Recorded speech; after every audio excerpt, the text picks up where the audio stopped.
Hi, this is Jenny. Thank you for joining me on my video series as we uncover and look at the history of the Minneapolis Police Department through the MPD150 report.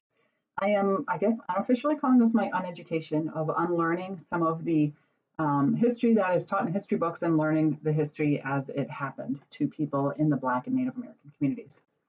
So let's begin. When we last left, we were in 1967, and at the time, the police had used brutal force repeatedly on the Black community of the north side of Minneapolis, resulting in the very first uprising. This was quelled with a significant police response and bringing of the National Guard in to bring down this riot. So after that, the police department created the Internal Affairs Unit, and the City Council created the Civil Rights Commission in order to hold the police accountable for their actions. Neither of them were successful in this endeavor. So, in response, in 1968, community patrols emerged in Black and Native communities to keep people safe, de-escalate conflict, and prevent police violence. Their goal was to not have people have to call the police. These programs were enormously successful. This has ironically cycled through recently again in the protests and riots that occurred after George Floyd's murder. There were many, many different groups that were in the Twin Cities. There were, of course, the local protesters, but then there were also groups that came in and were basically creating a whole lot of destruction. We used tools like Citizen and Nextdoor apps on our phones to track events, and many people in my neighborhood found things like gas cans stored in alleyways. One person found an abandoned lawnmower that had no blades in it. It was on his boulevard. He's like, well, who left this here? This is weird. And it didn't have any blades. It obviously didn't work, but it had a full tank of gas. And so he speculated that perhaps somebody was leaving it there to get access to the gas after dark to start fires. So going back to our history, in the 70s and 80s, the Minneapolis Police Department turned their discrimination to the finally emerging LGBTQ community. There was one particular incident in which they were called because two homophobes were beating two gay men brutally in a bar and at the saloon, ironically, and the gay men were fighting back and defending themselves. They broke it up, and then they arrested the gay men for disturbing the peace, drunk and disorderly, and a host of other things, and let the two men who had started the beating, let them go. Michael Quinn is a police officer who served with the Minneapolis Police Department from 1975 to 1999. He spoke out about the Minneapolis Police Department's culture, telling stories of officers drinking on the job, committing burglary, and savagely beating sex workers who they picked up on the streets. A blue code of silence required that officers never report each other's misconduct. Quinn violated that code and was threatened by his boss, who was, guess who? Bob Kroll, the current president of the Minneapolis Police Federation, the police union. In the late 80s, the police budget grew as officers were increasingly militarized to fight the war on drugs. So anytime you hear about fighting and you hear about war, what do you think? You think you're up against the enemy. Well, the enemy in this case wasn't necessarily the drugs, it was the communities that they were brought into to quell the drug problem. The brutal treatment of Minneapolis communities of color by the police continued. In 1990, the Civilian Review Authority was created, which fared absolutely no better in holding police accountable for than prior efforts. They were eventually disbanded in 2012. So in 1992, I did not live in Minnesota at this time, but those of you who may remember what happened in 1992. Metro Transit police beat an elderly Black man after he paid less than a full fare to ride the bus.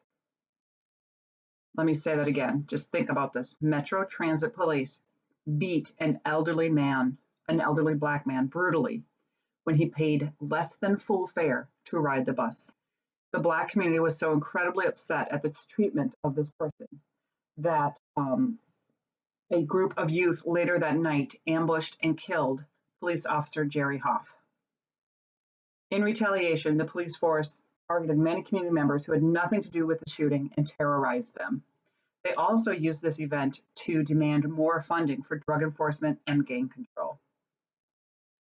In 1998, protesters known as the Minnehaha Free State attempted to stop a proposed route of rerouting Highway 55 that would destroy a site sacred to the Dakota people. Their camp was raided by more than 800 officers and their protest was broken. So I'm going to circle back to Citizens Alliance of the late 1800s and the fact that this was a organization of wealthy white business owners who basically used the police to do their bidding. Basically, more than 100 years later, this is precisely how the police are being used once again.